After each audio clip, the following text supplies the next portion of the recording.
holidays are all about whimsy and magical, so I kept that in mind whenever I wanted to do a gingerbread house themed tumbler. And trust me when I say it's easier than it looks. I know you guys got this. If you're new to my channel, don't forget to hit that subscribe button and let's wake up, prep these tumblers, and slay all day. Let's do this.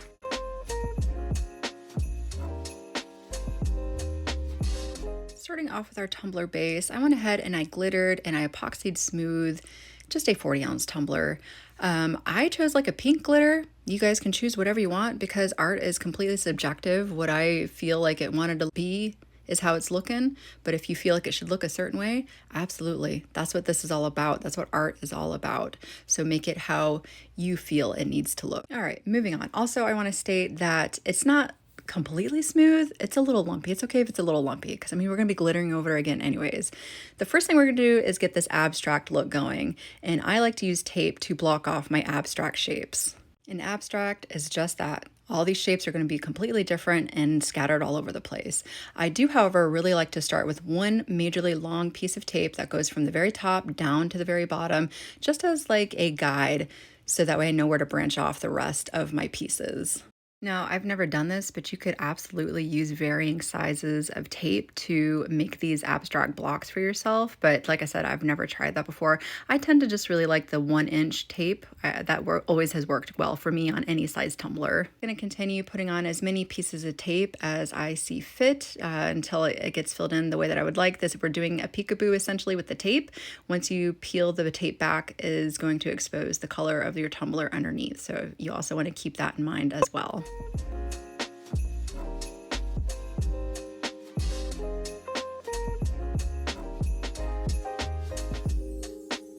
And here is how mine is looking so far. So I knew that I didn't want mine to be completely wrapped around the bottom and up to the top. So I am going to come through and add a little piece of tape at the very top and a piece at the very bottom, kind of blocking my shapes off a little bit more because of how I want it to end with the frosting look around the outside of my shapes. I wanted to make sure that they were completely cut off. And I didn't want anything on my handle, so I went ahead and blocked off around the bottom of my handle as well.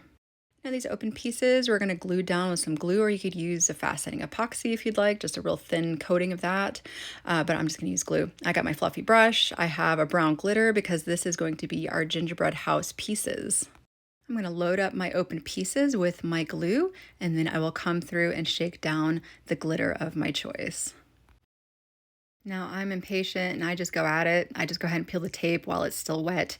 You can wait if you want to. Just if you do it like I'm doing it right now while it's wet, just be careful because you run the chance of nicking the glitter and you're gonna have to come through and put some more down, okay? Just be careful, all right? Now, before I move on to the next step, I highly recommend giving a coat of epoxy over top of this, just so simply if you mess up, it'll be a lot easier to wipe away versus if you try to do it over the raw glitter. So what I'm going to do is I'm going to let this dry. I am going to spray it really, really well with a spray sealer so that way no loose glitter shifts around on me. I will give it a coat of epoxy. I will let that cure and then we're ready to move on. First things first, if you're having a hard time deciding what kind of designs to do, just do a simple Google search and find some cute gingerbread houses. The next thing you're going to do is you're going to need some puffy paint. I also have a dotting tool that I'm going to use as well to help me decorate some of these things. See here, see how I bursted out right there? Because it's epoxied, I'm going to come through with a Q-tip and just straighten out my lines, and there you go. No one will even know. So I knew pretty much I wanted to do just half the kind of shapes and then half like pieces of the house. So right here I'm working on windows for the gingerbread house. And of course, these windows can look any way you want. You can even put your puffy paint into more of a fine tip applicator if you want to be more intricate with your designs. But again, I'm just using the one that comes right on, the nozzle that comes right on the puffy paint here. So that's what I'm doing. But I think it really would have hit it off if I would have put it into a fine tip applicator and just kind of just made it a little bit more thinner lined in some places. Now here I'm about to use my dotting tool to help me out with my design a little bit, but I want you guys to know it's okay if you don't have a dotting tool. It's okay. If you use a toothpick, it will pretty much do the same thing, okay? You don't need to get anything special. If you don't have it and you don't feel like spending the money, then don't. use a needle, use something thin, okay? That's all you got to do. But I did these little dots, and then I'm just going to draw it in just like that. It kind of makes it look like a leaf. And then I do come through and kind of make like heart shapes with it. So again, you could do this with a toothpick, all right?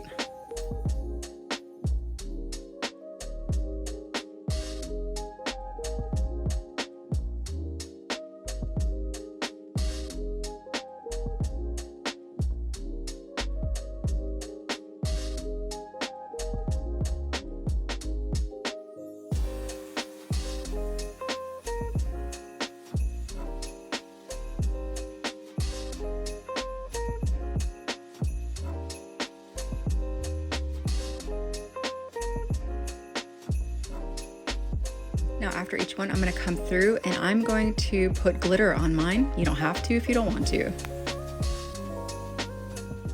Now I remember to come through and I did a piece of the roof. I just did some scallop lines. And of course I came through and glittered it up really well. And it's okay to come through and retape to help you out with your lines as well. I also came through and put a door down, just a very simple, easy door.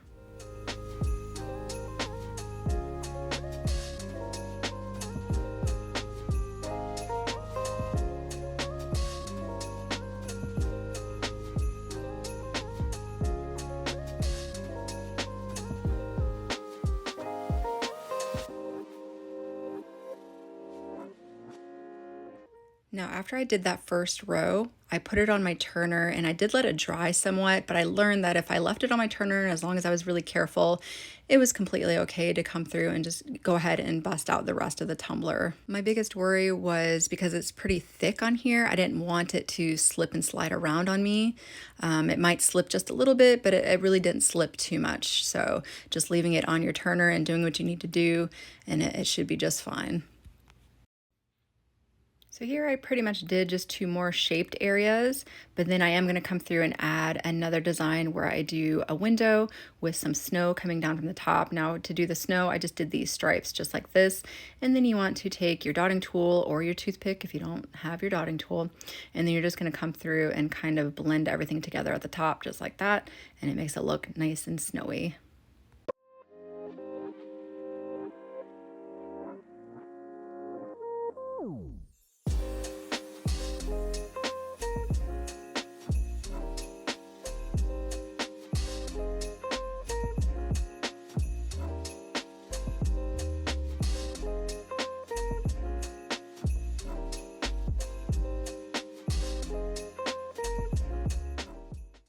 Now, I don't want you to touch this at all. Do not sweep that glitter off. You want to give it at least 2 days, okay?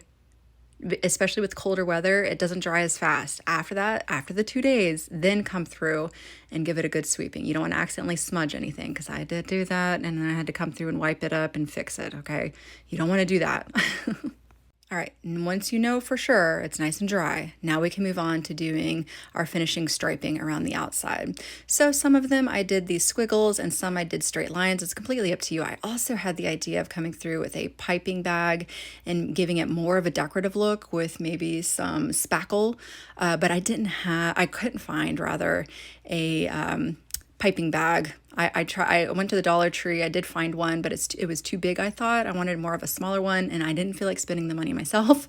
So I'm just using the Puffy Paint again.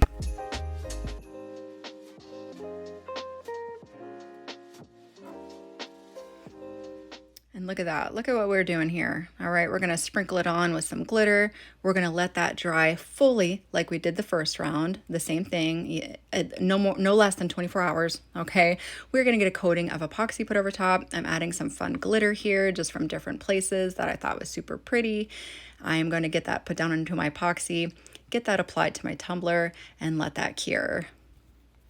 Now, to be completely honest, I thought it was cute just like this, but obviously there's so many different ways you could finish this. I went through digging in my UV-DTFs and I found some stuff, so I'm just going to use fragments and pieces of things to apply down to my tumbler to finish it off, but you could do that. You could leave it as is. You could add some drips to it with cute little shapes, acrylic shapes and stuff to it, rhinestone it. The sky's the limit, wherever your imagination takes you.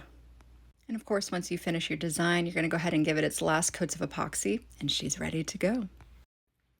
Whether you take this design and duplicate it as is, or you take it and let it inspire you to create something that is completely your own, I hope that you enjoyed this tutorial today. Again, if you're new to my channel, don't forget to hit that subscribe button, and I will see you guys next time.